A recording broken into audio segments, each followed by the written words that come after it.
নমস্কাৰ বন্ধু বান্ধৱীসকল, নতুন এটা ভিডিঅ'ত সকলোকে স্বাগতম জনাইছোঁ। আজি আমি স্মৰণ কৰিম অসমীয়া চলচ্চিত্ৰ জগতৰ এগৰাকী কিংবদন্তি অভিনেত্ৰী পূৰবী শৰ্মাক। বহু দশক ধৰি তেওঁ নিজৰ অভিনয়, ব্যক্তিত্ব আৰু সৃষ্টিশীলতাৰে অসমৰ সংস্কৃতি আৰু চলচ্চিত্ৰ জগতক সমৃদ্ধ কৰিছিল। কিন্তু 2024 চনৰ 14 জুলাইত হৃদৰোগত আক্ৰান্ত হৈ গুৱাহাটীত তেওঁৰ মৃত্যু হয়। এই খবৰে সমগ্ৰ অসমক শোকাহত কৰি তোলে।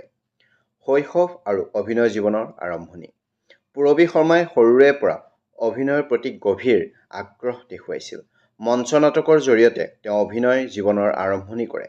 পিছলৈ অসমীয়া চলচ্চিত্ৰ আৰু দূৰদৰ্শনৰ অন্যতম জনপ্ৰিয় মুখ্য হিচাপে পৰিচিত লাভ কৰে। চলচ্চিত্ৰ জীৱন।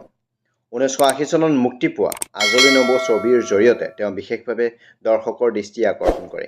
ইয়াৰ পিছত একেৰাহে বহু সফল চলচ্চিত্ৰ অভিনয় কৰে, যেনে আজলি নবৌ, এণ্টনী মোৰ নাম, প্ৰথম ৰাগিনী, নায়ক, কন্যাদান, বাৰুদ, লক্ষ্মী, ৰক্তবীজ। বিশেষকৈ প্ৰথম ৰাগিনী চলচ্চিত্ৰই ৰাষ্ট্ৰীয় পৰ্যায়তো সন্মান লাভ কৰিছিল, য'ত পূৰবী শৰ্মাৰ অভিনয় বহুল প্ৰশংসিত হৈছিল। টেলিভিছন আৰু মঞ্চ। চলচ্চিত্ৰৰ লগতে বহু জনপ্ৰিয় টেলিভিছন ধাৰাবাহিক আৰু মঞ্চ নাটকতো তেওঁ সমান দক্ষতাৰে অভিনয় কৰিছিল। তেওঁৰ স্বাভাৱিক অভিনয়, মধুৰ কণ্ঠ আৰু শক্তিশালী চৰিত্ৰ উপস্থাপনে সকলো বয়সৰ দৰ্শকৰ হৃদয় জয় কৰিছিল। ব্যক্তিগত জীৱন। পূৰবী শৰ্মাৰ ব্যক্তিগত জীৱন অত্যন্ত সৰল আছিল। শিল্পীসকলৰ মাজতো তেওঁ সদায় নম্ৰ আৰু আন্তৰিক ব্যক্তিত্বৰ বাবে জনপ্ৰিয় আছিল। নৱপ্ৰজন্মৰ বহু অভিনেতা-অভিনেত্ৰীয়ে তেওঁক নিজৰ অনুপ্ৰেৰণা বুলি গণ্য কৰে। শেষ বিদায়। 2024 চনৰ 14 জুলাই সন্ধিয়া গুৱাহাটীত হৃদৰোগত আক্ৰান্ত হোৱাৰ পিছত চিকিৎসালয়লৈ নিয়া হয় যদিও চিকিৎসকে তেওঁক মৃত ঘোষণা কৰে। তেওঁৰ মৃত্যুৰ পিছত ৰাজ্যজুৰি শোকৰ ছাঁ নামি আহে। কেন্দ্ৰীয় মন্ত্ৰী সৰ্বানন্দ সোণোৱালকে ধৰি বহু ৰাজনীতিবিদ, শিল্প আৰু অসংখ্য অনুৰাগীয়ে গভীৰ শোক প্ৰকাশ কৰে।